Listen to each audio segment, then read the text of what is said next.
বেশ চাঞ্চল্যকর একটা চিঠি ফাঁস হয়েছে। সেই চিঠিটা ফাঁস করেছেন। সেই চিঠিতে দেখা যাচ্ছে বাংলাদেশের মহামান্য রাষ্ট্রপতি তিনি বাংলাদেশের পররাষ্ট্র উপদেষ্টাকে চিঠি লিখেছেন। মাথায় ঢুকছে না, মাথাটা গোলমাল করছে। মাথাটা গোলমাল করছে এই কারণেই এই ধরনের চিঠি পৃথিবীর ইতিহাসে প্রথম কিনা সেটাও একটু বিবেচ্য ব্যাপার হতে পারে। চলুন চিঠিটা একটু জেনে দেখি, পড়ে দেখি, তাহলে বুঝতে পারবো প্রকৃত ঘটনাটা কি। স্যালুট বাংলাদেশকে, আমি স্যালুট জানালাম। আসলে এমন খবরগুলাই তো আমরা চাই।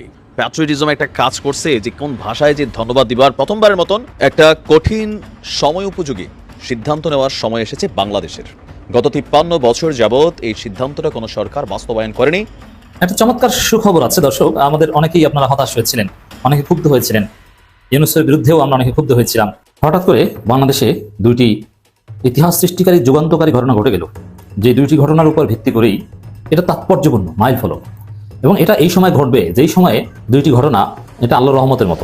জামাত ইসলাম আগামী নির্বাচনকে সামনে রেখে এমন কৌশল নির্ধারণ করেছে যে কৌশলের কারণে বিএনপি অটোমেটিক্যালি রেসের বাইরে চলে যাচ্ছে। জাস্ট তাদের ঠুনকো একটা কৌশলের মাধ্যমে তারা বিএনপিকে উপকার করে দিচ্ছে। কি সেই কৌশল? এটার জন্য অবভিয়াসলি এই সরকার ধন্যবাদ পাওয়ার যোগ্য, কারণ আমরা শুনছিলাম যেটা একটা রেকর্ড হয়ে রইল। তাহলে এই অন্তর্বর্তী সরকার একটা কিছু দেখাইতে পারছে, খালি তো আপনারা বদনামি করেন, কিন্তু শুনাম তো কেউ করেন না রে ভাই। আপনি দেশের জন্য যে কি করছেন দেশবাসী জানে, দেশ জানে। তো এখন যারা আছে তাদেরকে একবার বলেন ইউনূস হটাও, একবার বলেন জামাতের আমির সাহেব ভালো না, একবার বলেন বিএনপি ভালো না, একবার বলেন বিএনপি ভালো, একবার বলেন মানে কি বলবো ইলিয়াস সাহেব, এরকম আনব্যালেন্সড হলে তো হবে না। এরকম আনব্যালেন্সড হলে তো আপনার ভক্তরাও কমতেছে। আপনি একটু মার্ক করে দেখছেন যে ইলিয়াস হোসেনের একটি কন্টেন্ট আসার পর একদিনে 1 মিলিয়ন 1.5 মিলিয়ন লোক দেখতো, কই এখন তো দেখে না। কেন জানেন? এই সমস্ত কারণে।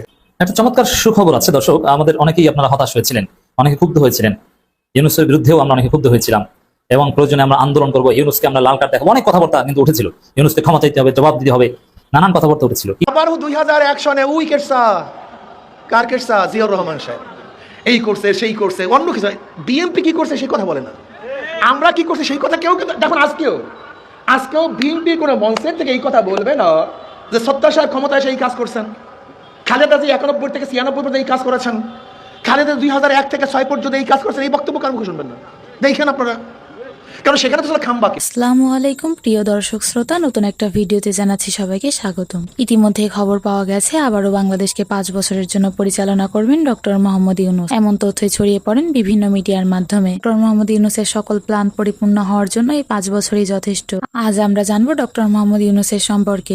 বর্তমান বাংলাদেশের শান্তির দূত হলেন ডক্টর মোহাম্মদ ইউনূস। বাংলাদেশ নতুনভাবে স্বাধীন হওয়ার পর তিনি বুঝতে পারেন বাংলাদেশের মানুষ অনেক অসহায় হয়ে পড়েছে, এমনকি বাংলাদেশের মানুষ দরিদ্রতার সম্মুখীন হচ্ছে। তখন তিনি শুরু করেন ক্ষুদ্র ঋণের প্রচলন, যেন বাংলাদেশের মানুষ একটু সহায়তা পায়। এমনকি নারীদের কিভাবে সহায়তা করা যায় এদিকেও নজর ছিল তার। ডক্টর মোহাম্মদ ইউনূস একজন বাংলাদেশী, কিন্তু তার চিন্তা ভাবনা বদলে দিয়েছে পুরো পৃথিবীকে। এমনকি ডক্টর মোহাম্মদ ইউনূস বলেন একটি ছোট আইডিয়া একটি বড় পরিবর্তন আনতে পারে বাংলাদেশে। তাই বর্তমান বাংলাদেশের মানুষ তার মতো প্রধানমন্ত্রীকে হারাতে চাচ্ছে না। ডক্টর মোহাম্মদ ইউনূসের কারণে গ্রামের নারীরা আজ স্বাবলম্বী হতে পেরেছে, এমনকি সম্মান পেয়েছে তাদের সমাজে। এমনকি তিনি বাংলাদেশের দরিদ্র মুক্ত করার জন্য একটি ধারণা দেন, সেটি হলো সোশ্যাল বিজনেস। তিনি বুঝিয়ে দেন ব্যবসা শুধু মুনাফা অর্জনের জন্য নয়, বাংলাদেশের মানুষের সমস্যা সমাধানের কারণও হতে পারে। এমনকি ডক্টর মোহাম্মদ ইউনূসের এই চিন্তা এখন গোটা বিশ্বে আলোচিত। বাংলাদেশের অতীত প্রধানমন্ত্রী শেখ হাসিনা তিনি বাংলাদেশের অনেক ক্ষতি করে গেছেন, তারই কারণে বাংলাদেশের মানুষ স্বাধীনভাবে চলাচল করতে পারছিল না। হয়তো শেখ হাসিনা অনেক প্রকল্প নিয়ে কাজ করেছেন, কিন্তু সেই কাজের পিছনে রয়েছে শুধুমাত্রই দুর্নীতি। তার সকল কাজের ভিত্তিতে বাংলাদেশের মানুষ চেয়েছিল তার পদত্যাগ, এমনকি শেষ পর্যন্ত তিনি পদত্যাগ করেন এবং বাংলাদেশ থেকে চলে যান। কেননা বাংলাদেশের মানুষ চাচ্ছিল একটি সুন্দর দেশ